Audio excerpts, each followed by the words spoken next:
As a music supervisor, my job is to oversee the entire music department. So that's everything from, budgets to licensing to overseeing what happens on set and coordinating set days and finding the musicians that we see on camera for the Columbia Records sessions. As I approach it, it starts with a lot of conversations with Jim, our director, and understanding what his vision is for the film, because you can't walk in with any preconceived notions. That's not my movie, it's not my vision. It's to understand what's in his head and to make that happen musically. In the initial meetings with Jim and Nick Baxter, our executive music producer, it became very clear that he said, look, we're not making a documentary, we are telling a story. And my job was sort of to present things from a historical, factual basis in terms of, what song might have happened here versus there.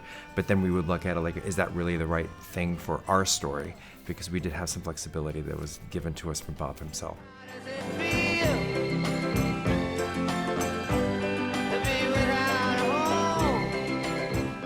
Most importantly, we have to focus on the story and our script and the era of music that because it would just be too overwhelming. I mean, the amount of music that Dylan has released and all of these artists from Baez and Seeger and Guthrie and Cash, there's an incredible amount of music. So we focused on 4 years, which is great. We were given, I think, about 15, 16 hours of unreleased recordings, which Timmy listened to in its entirety. I try to listen to as much as I possibly could.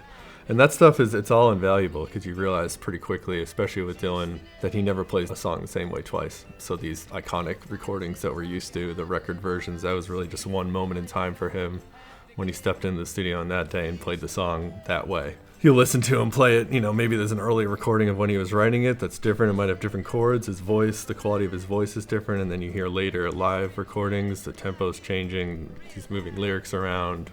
His voice is different, the finger picking pattern might be different. So a lot of the process early, especially with Timmy too, is we would just listen to, if we knew there was going to be a Don't Think Twice scene or a Blown in the Wind scene, let's listen to the 10 versions of that song, sometimes more, that we had.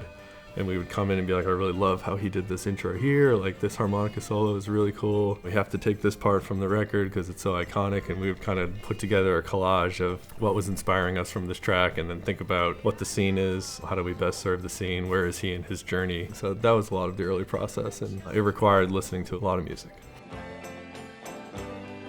We pre-recorded everything because you sort of need to have everything in the can just in case something goes wrong on the day.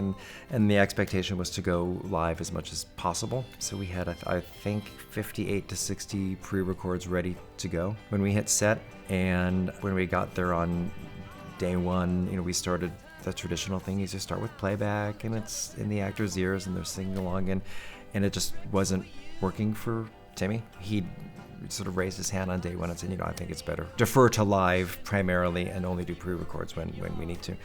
And for the most part went live all the time, and it actually made it a very exhilarating experience, and it gave him freedom as an actor to just perform the pieces and not be thinking too hard about when the playback starts for the guitar, what's the cue for the harmonica, what's the cue for my vocal. He could just perform the songs, which then sometimes became sort of rather eventful. Like for the Carnegie Hall scene, we were only shooting Hard Rain, but Timmy really felt like, I actually want to do a show. So he added a few of the songs that are not part of the film, but he wanted the audience, the extras there, to feel like they were actually at a Bob concert.